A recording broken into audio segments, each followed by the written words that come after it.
Imagine this. A vast, shimmering cosmos stretching beyond anything you've ever dreamed. A universe of 10 heavens stacked one atop the other, each glowing with secrets the church has buried for centuries. Picture it. A throne ablaze with fire at the highest peak, rivers of molten light cascading downward, and deep below, a prison of darkness where fallen angels scream in chains. This isn't some fantasy conjured up by a Hollywood scriptwriter. This is what the Book of Enoch reveals. A map of 10 heavens, a hidden blueprint of the spiritual world that most pastors won't touch with a 10-foot pole. You've been told heaven is just one place, a fluffy cloud with harps and halos, but Enoch, a man who walked the earth thousands of years ago, saw something far wilder, far more terrifying, and far more real. Now let me ask you this. Why would a book so ancient, so detailed, be swept under the rug? Why does the modern church flinch at the mention of Enoch's name?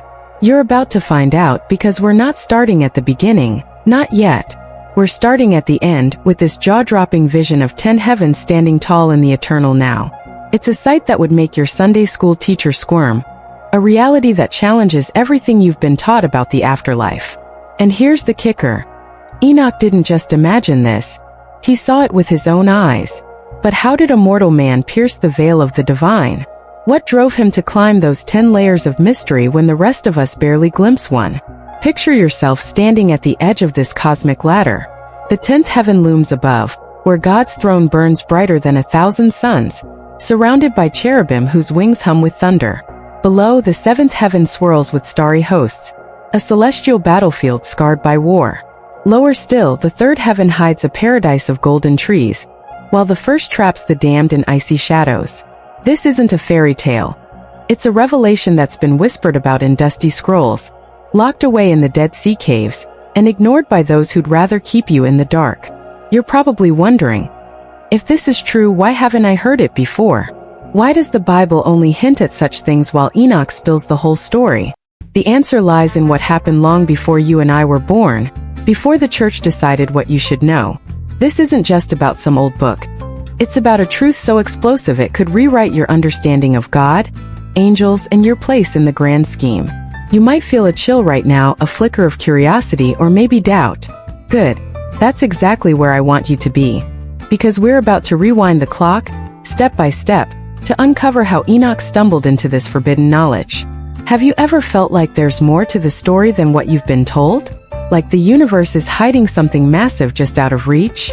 Well, buckle up, because in the next few minutes, I'm going to take you on a journey backward through time, peeling back the layers of a secret that's been shrouded for millennia. Let's start with what Enoch saw when he was lifted beyond the earth. He didn't just peek through a window, he walked those heavens, counted their tiers, and faced the beings who dwell there. The church might tell you heaven is simple, a one-stop destination for the saved, but Enoch's vision paints a different picture. A sprawling, multi-leveled realm where beauty and terror coexist. So why did he see this? What set him apart from every prophet who came after? Was it a gift or a warning? You're about to discover that this isn't just a story about 10 heavens. It's a story about why they exist, why they matter to you, and why someone somewhere didn't want you to know. Ready to dive deeper? Let's step back to the moment Enoch's feet left the ground and his eyes beheld the unimaginable. Before those 10 heavens became the cosmic reality we just glimpsed, something extraordinary happened. Picture a man named Enoch, standing on the cracked, dusty plains of a world long gone, when suddenly the sky splits open. A whirlwind of fire and light engulfs him, and he's gone, lifted from the earth, not to die, but to walk among the stars. This isn't a scene from a sci-fi movie. It's straight out of the Book of Enoch, chapter 1, where he describes being taken up into the heavens by divine command. His sandals hit the floor of the first heaven, and what he saw wasn't a gentle paradise. It was a realm of storm and shadow, a prison for angels who betrayed their maker. Can you imagine the weight of that? A mortal man, flesh and blood, staring into the eyes of chained immortals, their cries echoing through the void? Enoch didn't stop there. He climbed higher, guided by beings of light whose voices shook the air. In the 3rd heaven he walked through gardens dripping with gold, rivers of honey winding through trees heavy with fruit, a paradise so vivid it makes the Garden of Eden look like a sketch. But then in the 7th heaven he saw something that would haunt him, a battlefield strewn with the echoes of a war no human had witnessed, where Michael and his legions once clashed with rebels who dared defy God.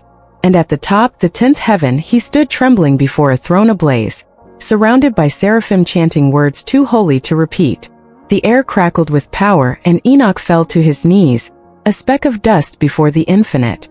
You might be wondering, why him? Why would God pull a simple man from the dirt and show him this cosmic tapestry? The book of Enoch tells us he wasn't just sightseeing. He was a witness, a scribe chosen to record what he saw. He wrote of rivers of fire flowing from that throne, of storehouses holding the winds and stars, of angels guarding the gates between each heaven. It's the kind of detail that makes you pause and think. This isn't vague poetry. It's a map, a blueprint of a universe we've been taught to ignore. But here's where it gets wild. Enoch didn't keep this to himself. He came back, or at least his words did, and handed down a book that shook the ancient world. Think about what that means for a second. A man who lived before the pyramids were built saw the structure of eternity and wrote it down. He described 10 heavens, each with its purpose, some for glory, some for judgment, some for secrets too vast for us to grasp. And yet, when you flip through your Bible today, where's Enoch? A few lines in Genesis, a nod in Hebrews, but this vision of 10 heavens? It's nowhere to be found. Someone decided you didn't need to know about the prison in the first heaven or the golden groves in the third. Someone locked those scrolls away and replaced them with a simpler story. But why? What was so dangerous about what Enoch saw that it had to be hidden? Let's rewind a little further, because this isn't just about Enoch's trip. It's about the world he left behind. He wasn't taken up for no reason. Something was brewing on Earth, something dark and chaotic that demanded a witness like him. Have you ever felt like the world around you is spinning out of control? Like there's a bigger story playing out behind the scenes? That's exactly where Enoch stood, on the edge of a catastrophe that would force God to act. His journey into the 10 heavens wasn't a random gift. It was a response to a crisis, a glimpse of order in a universe teetering on the brink. So what was happening down below that made God say, "Enoch, you need to see this"? Let's step back again, into a time when giants roamed and the earth groaned under the weight of sin. Now let's travel further back, to a time before Enoch's feet ever left the ground, before the 10 heavens became his testimony. The earth was a different place then, wild, untamed, and teetering on the edge of ruin. This was the world before the flood, a world Enoch knew intimately, where the air was thick with rebellion and the ground trembled under the footsteps of monsters. You've heard of Noah's Ark, the rain that drowned the earth, but what came before that? What pushed God to wipe the slate clean? The book of Enoch pulls back the curtain, and it's not a pretty sight. Picture this. Towering figures, half angel, half human, stalking the land, Nephilim, born from fallen angels who'd abandoned their posts in heaven to chase after human women. These weren't just tall tales. Genesis 6 hints at it. The sons of God saw the daughters of men were beautiful, and they took wives. But Enoch fills in the blanks with chilling detail. He writes of the Watchers, angels tasked with guarding humanity, who instead plunged into sin, teaching forbidden arts like war and sorcery. Their offspring, the Nephilim, weren't gentle giants. They were ravenous, tearing through villages, devouring flesh, and spilling blood until the earth itself cried out to God. Can you feel the weight of that chaos? A world where the divine and the mortal collided in the worst way possible, where the boundaries between heaven and earth shattered, leaving creation in tatters. Enoch walked among this madness. He wasn't just a bystander. He was a voice, a prophet crying out to a people too far gone to listen. The book of Enoch says God sent him to warn the Watchers, to pronounce their doom, banishment to the first heaven, a prison of ice and darkness where they'd wait for judgment. But it wasn't enough to stop the damage. The Nephilim multiplied and humanity followed their lead, drowning in violence and corruption. The 10 heavens Enoch would later see weren't just a random vision. They were a divine architecture, a way to restore order to a universe spiraling out of control. Each layer had a purpose, to separate the righteous from the wicked, to cage the rebels, to prepare a place for those who'd survive the coming deluge. You might be asking yourself, why Enoch? Why not someone else to bear this burden? He wasn't a king or a warrior, just a man, a father, a grandfather to Noah. But maybe that's the point. In a world overrun by giants and sin, God chose someone ordinary, someone who'd seen the darkness up close and still held fast to righteousness. Enoch's mission wasn't just to warn the watchers. It was to glimpse the 10 heavens and bring back a message of hope and judgment for a doomed generation. He saw the third heaven's paradise as a promise for the faithful, the seventh heaven's scars as a reminder of rebellion's cost, and the 10th heaven's throne as proof that God still reigned. This world before the flood wasn't some distant myth. It was a battleground, a clash of powers that shaped everything that came after. The church might skim over it, but Enoch didn't. He wrote it all down: the Nephilim's terror, the Watcher's betrayal, the 10 heavens standing ready to receive the fallout. So why did God lift him up? Why show him this cosmic order amid earthly chaos? Because something even deeper was at play, something that started long before the Nephilim, before the Watchers fell. It's a story that takes us back to Enoch himself. Not just as a witness, but as a man uniquely chosen from the very beginning. Let's rewind one last time to the root of it all, and see why this quiet figure became the key to a secret the church still fears. We've reached the beginning, or rather the end of our journey backward.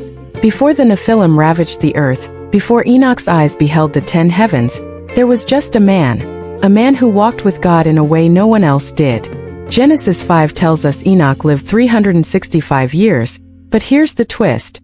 He didn't die. The text says God took him. And just like that, he vanished from the earth. No grave, no farewell. Just a quiet exit into eternity. The book of Enoch takes that mystery and runs with it, painting him as a righteous soul plucked from a world already sinking into shadow. But why? What made Enoch so special that he escaped death itself? Let's step into that ancient time, when the earth was young and humanity was still finding its footing. Enoch wasn't born into chaos, not yet.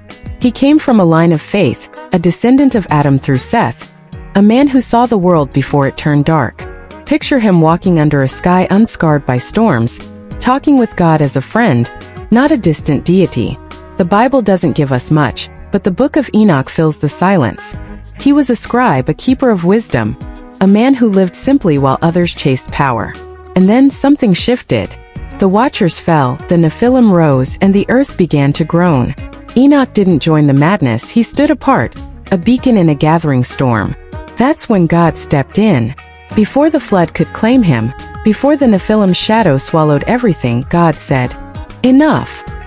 He lifted Enoch up, not to escape but to witness. The 10 heavens weren't just a reward, they were a mission.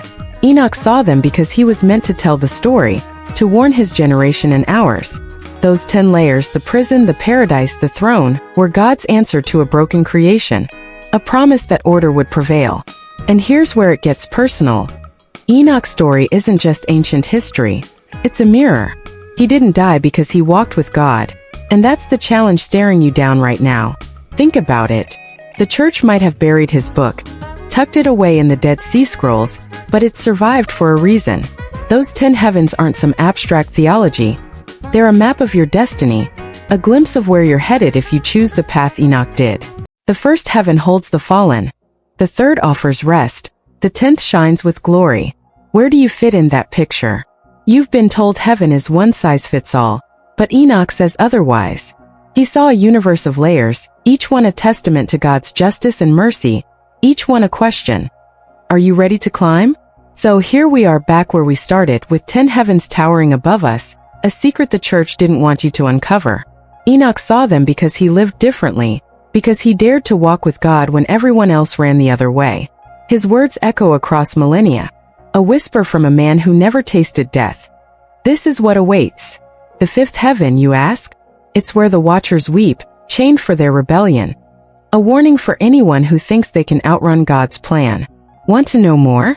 Drop Enoch in the comments, because this isn't the end. It's just the beginning of what's been hidden from you. You're not here by accident. This video found you for a reason. The 10 heavens aren't just a story, they're a call. Will you ignore it like the church hoped, or will you dig deeper like Enoch did? The choice is yours, but I'll leave you with this. God took him for a purpose, and maybe, just maybe, he's showing you this for a purpose too. What will you do with it?